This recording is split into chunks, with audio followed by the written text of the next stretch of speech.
Oh yes, we are cooking with Julie Tabbouleh, and I'd say I have a bone to pick with you, but we would need meat for that. There's no meat in this, so I was a little disappointed, but Julie assures me this is still an awesome dish. What are we cooking? Summer squash, right? Summer squash stew called Makbousa. Makbousa. Makbousa. All right. It kind of stems off the kusa, which we did last time in a sense. And kind of the dish came to be because when the kusa got too big, like this one, and they were too big to stuff, then they figured, oh, well, what else can we do with these kusa squash? So we make this wonderful summertime squash stew.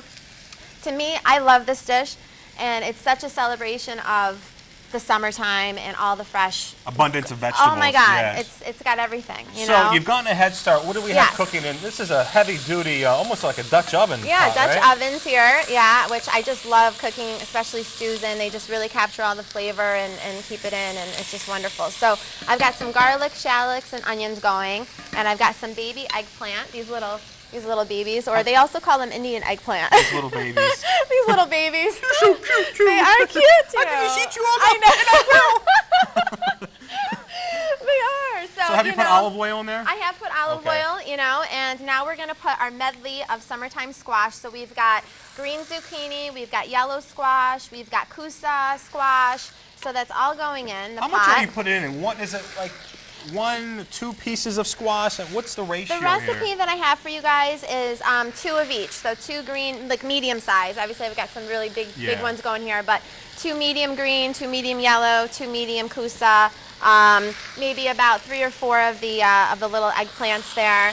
So it's, you know, that definitely will make a lot for about 4 to 6 people. So basically, you just let these all come together, and always fresh is best, right? Especially with the summer. So fresh tomatoes is definitely the way to go. You have a variety, I see there, so there isn't one kind. Yeah, you know what's really nice? These little, you know, the cherry tomatoes and these little, and they actually make a really pretty presentation for the final dish too. So you can just put those in whole. Okay. And then what I like to do is actually, when I cut the tomatoes in half, I like to squeeze out the juices right into the pot first. The ribs and all the seeds. Yep, and get them in there. And then you can just, you know, put in the chopped tomatoes. Now, Julie, as we're bringing that all together, why don't you tell us what's happening out in the Finger Lakes? The Finger Lakes, I'm really excited. I'll be starting at the New York Wine and Culinary Center in Canandaigua next. Big time now, baby. Look at that. It's like this amazing state-of-the-art kitchen. I'm super psyched for it. It's Wednesday the 18th from 6 p.m. to 8 p.m. and I'm doing the Middle Eastern Mazza. So it's really a chance for people that maybe always wanted to do the tabbouleh and the hummus and the baba ganoush and all those classics. With me, I'll be doing those there. Go to www.nywcc.com to sign up for more information. All right, coming up next, what we're going to do, in about 20 minutes, we'll get a final look at that and see how that comes together. Wonderful. Of course, the recipe is at 9wsyr.com. We'll be right back.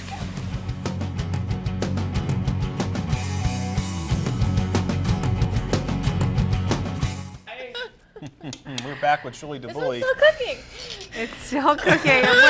I asked, I said, which one do I try? Do I try this one or this one? And Chris pointed to this one. We tried them both. This one's good. So we're trying this one, Chris. So Julie, what's the cooking process? I mean, this has obviously been festering and cooking and simmering. Yeah, what about this? So how long would it take for that to get to this? Another like 15 minutes or so, actually. So after, you know, after we left the segment, I added in some chickpeas, and what really makes this, that might be my favorite part. I add a little bit of a green hot pepper, just a little bit to give it a skosh, to give it a little bit of a kick. So another 15 minutes, slow simmering, and it'll be what about the broth? that. How did you get the broth? The broth comes from actually the juices, the natural juices from the vegetables and the tomatoes. And it's a natural vegetable broth. Yeah. It is.